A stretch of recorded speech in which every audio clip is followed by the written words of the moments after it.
Hi guys, this is Piotr Kieszkowski from the aquarium television Definite Aquascape TV, and this is the second part of my report about 11th edition of ZooBotanica fair, organized on September 2012 in the city of Wrocław in Poland. In this episode I will continue presenting aquariums arranged by fishkeepers, forums and associations. This is the alley from which I started the first part of my report, and now we will see other booths located here. We will begin from the booth of the Association of Aquarium and Terrarium Hobbyists from the city of Łódź. Members of the association arranged two aquariums. This is the first aquarium. As you can see, it's a biotope tank. There were some pieces of driftwood here, some leaves on the bottom. Two species of snakeheads were kept in this aquarium. Channa species Assam and Channa gachua. This individual which is posing for me right now is Channa species Assam. Have a look how this creature is turning its head right now to take a better look at me. Well, I admit there is something strange in snakeheads for sure. Okay, this was the aquarium with snakeheads, and now the second aquarium arranged by the members of the association from Łódź. Again, it's a biotope aquarium with fish blending perfectly with the decorations. This is leopard bushfish Ctenopoma acutirostre. It has a very interesting spotted coloration, which is the reason why this species is called leopard bushfish.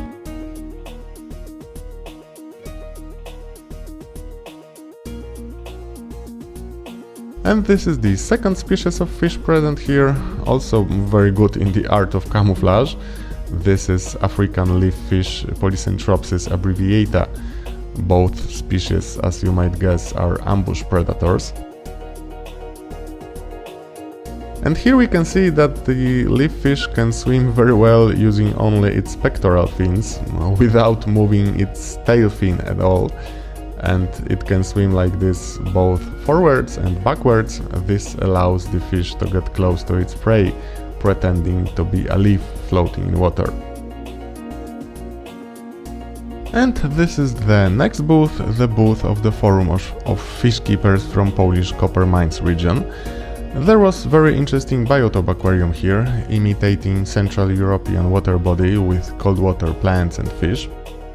As you can see, this aquarium had also the above water part. Yeah, right now you can see it. We have some emergent vegetation here. On the left side there is Sagittaria, on the right side there are some reeds. There are also some floating plants here. A very good idea indeed, and quite attractive layout. This aquarium reminded me of my old video about oxbow lakes of the Narew River, because the biotope is quite similar. This bright green plant is some species of water lily, and underneath it there are various Central European fish. These are young silver breams Abramis bjerkna. There is also one bleak Alburnus alburnus with this green glitter on its body. And from the right side a nice crucian carp Carassius carassius just swam into the view.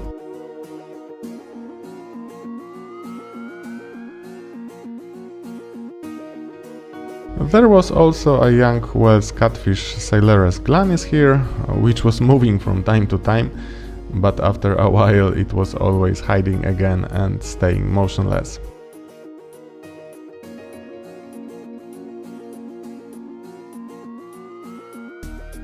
Very interesting and original aquarium, showing that cold water layouts are also attractive, even though they are often underestimated. And now the second aquarium arranged by fishkeepers from Polish copper mines region. Again, it was biotope aquarium, but this time a tropical one. It was classic South American black water. I like this layout because of its, let's say, visual lightness. I mean, all these twigs were very delicate and also very branched, and the decoration didn't overwhelm the aquarium, but provided sort of a three-dimensional, very attractive environment which allowed all these cardinal tetras to swim between numerous branches. Except cardinal tetras, there were also some glow-light tetras here. I think recently this species became a little bit forgotten in the hobby, which is a pity, because glow light tetras look very good in such not brightly illuminated black water layouts.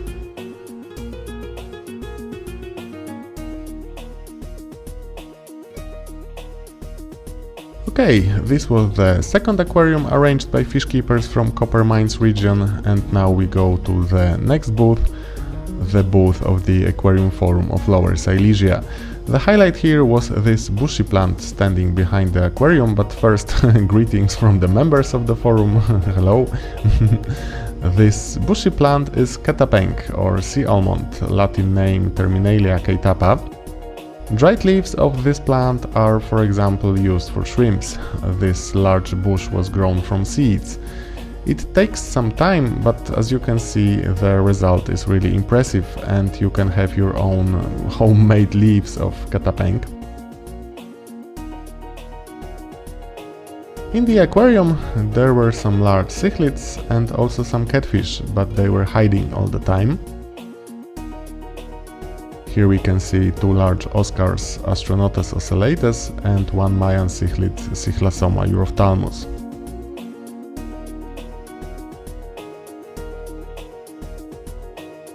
Except the catappa and the large cichlids, fish keepers from Lower Silesia displayed also another tank. Here we can see it, there was a lot of anubias plant here, and the fish were mostly various dwarf cichlids originating from West Africa. This is Benitochromis nigrodorsalis, in the back there is Pelvicachromis taeniatus, and these small fish swimming all around the anubias are killifish of the genus Procatopus. And this fish here is a very interesting one. At the first glance everyone would say that this is one of Stiphodon gobis, so what is so interesting about it? But it turns out that this is not the Stiphodon gobi. One of my friends, Piotr Koba, brought it to my attention. Have a look, this fish has one single and long dorsal fin and not two short dorsal fins like the gobis, because it is not a gobi but a very unusual small cichlid from the genus Gobicichla. This fish can probably deceive almost every aquarium hobbyist.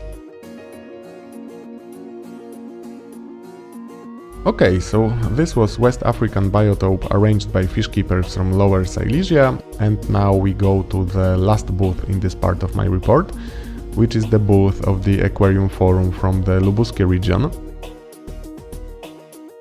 Members of the forum arranged two aquariums. This aquarium, which you see right now, stood directly at the booth.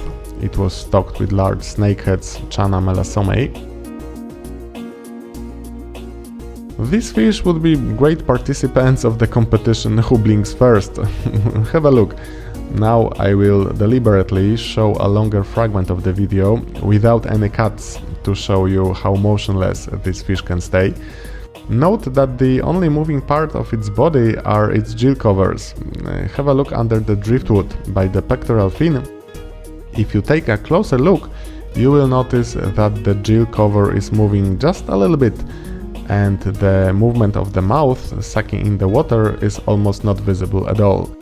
This is obviously behavior which helps the fish to remain undetected when it is waiting for prey.